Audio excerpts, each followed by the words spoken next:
Episode ke-6. Malam itu rumah Banglo berkilau seperti biasa selepas majelis keluarga. Lampu taman dipadamkan satu persatu. Bunyi gelas dan pinggan yang dibasuh bergema di dapur. Dan di ruang tamu tinggal bau bunga yang dipetik pagi tadi. Di luar, angin membawa dingin yang menenangkan. Di dalam, di sudut dapur yang sunyi, tiga wanita duduk berdekatan seperti bayang-bayang yang lama menunggu fajar. Rohana menunggu dengan tangan yang berpeluh. Wajahnya menua, garis-garis hidup terukir jelas pada dahi dan pipi, tetapi matanya masih menyimpan api yang tidak padam. Ketika Dokter Siti Aminah melangkah masuk ke dapur untuk mengambil segelas air, Rohana memanggilnya perlahan. "Dokter, boleh saya tanya sesuatu?" Suaranya serak, Cuba menahan gemetar.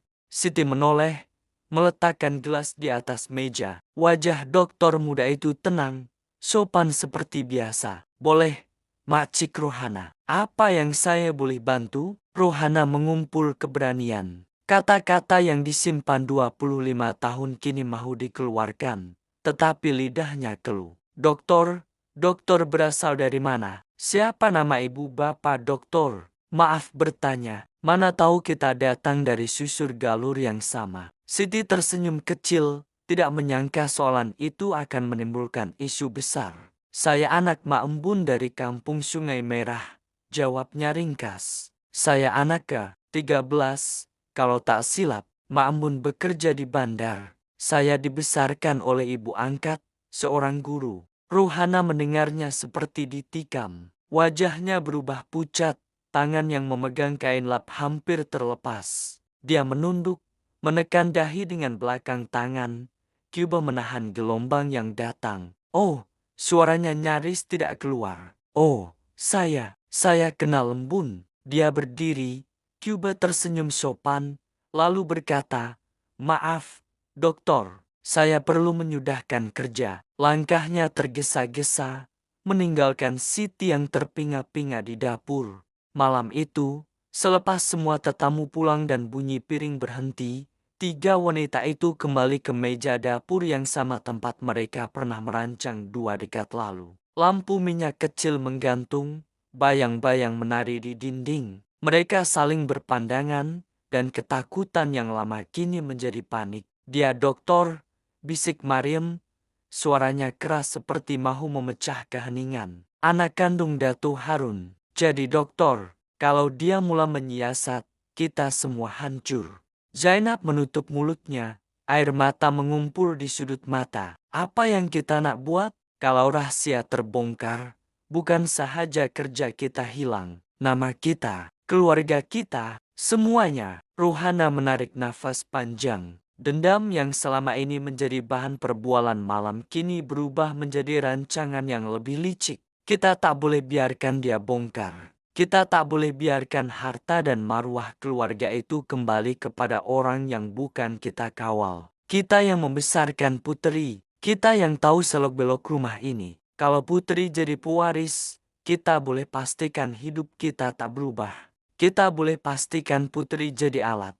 Mereka berbincang panjang, merangka langkah demi langkah. Rancangan itu bukan lagi soal membalas dendam semata-mata. Ia soal keselamatan diri. Mereka akan mempengaruhi Putri, bukan dengan paksaan kasar, tetapi dengan kasih yang dipinjam, pujian yang berulang, dan nasihat yang disusun rapi. Mereka akan menjadi ibu yang Putri tidak pernah miliki, sehingga Putri percaya bahwa hanya mereka yang memahami hatinya. Langkah pertama yang mereka lakukan dari kecil ialah menambat emosi Putri. Rohana menjadi lebih lembut, lebih hadir. Sejak kecil dia menghabiskan masa lebih lama di sisi Putri, mengajarnya memasak kue kegemaran, membelai rambutnya ketika Putri menangis karena rindu. Mariam pula mengatur pertemuan sosial kecil, memuji Putri di hadapan tetamu, menanamkan idea bahwa Putri adalah pewaris yang paling layak karena dia sentiasa ada di rumah, menjaga keluarga. Zainab, dengan senyum manisnya, menjadi pendengar setia, menanamkan rasa bersalah halus terhadap anak-anak lain yang sibuk dengan hal masing-masing. Mereka juga mulai menyusun dokumen. Mariam, yang pernah bekerja di pejabat pendaftaran, tahu jalan pintas. Dia menghubungi seorang peguam lama yang pernah membantu urusan keluarga. Peguam itu, dengan sedikit dorongan dan janji, sudi menyediakan draft kadisil, perubahan wasiat yang kelihatan sah. Mereka merancang alasan yang mudah diterima. Dato Harun semakin tua, anak-anak lain sibuk di luar negara. Putri yang tinggal di rumah lebih layak menjaga harta dan amanah keluarga. Mereka akan menulis alasan kebajikan, bukan dendam. Namun rancangan itu tidak tanpa retak. Rohana sering terjaga pada malam, memegang kain kecil yang pernah diikat pada pergelangan bayi 25 tahun lalu. Di dalam hatinya ada rasa bersalah yang tidak hilang. Fatimah, bidan yang dulu menolong pertukaran, sudah tiada untuk memberi nasihat. Ketiadaannya menjadi beban moral yang lebih berat. Kadang-kadang Rohana terbayang wajah Hembun yang tenang ketika menyerahkan bayi, dan bayangan itu membuatnya hampir rebah.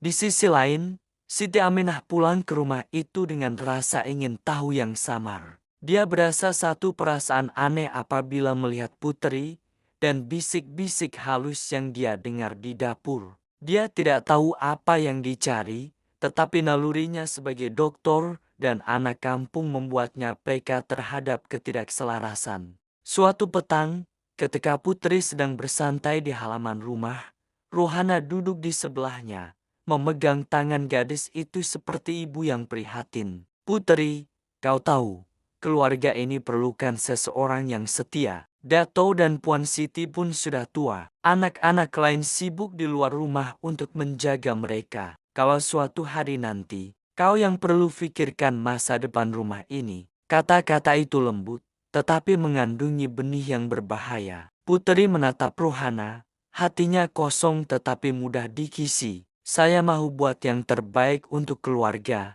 jawabnya, suaranya lembut. Saya mau ibu dan ayah bangga. Rohana tersenyum, mata berkaca. Di dalam senyum itu ada kemenangan kecil. Rahasia yang dilahirkan pada malam merdeka kini berada di persimpangan. Di satu jalan, manusia merancang dengan teliti. Di jalan lain, kebenaran bergerak perlahan tetapi pasti. Di antara dua jalan itu, nasib Putri, Siti Aminah, dan tiga wanita yang duduk di dapur menunggu fajar tergantung seperti buayan yang belum tahu arah ayunannya. Bersambung ke episode yang akan datang.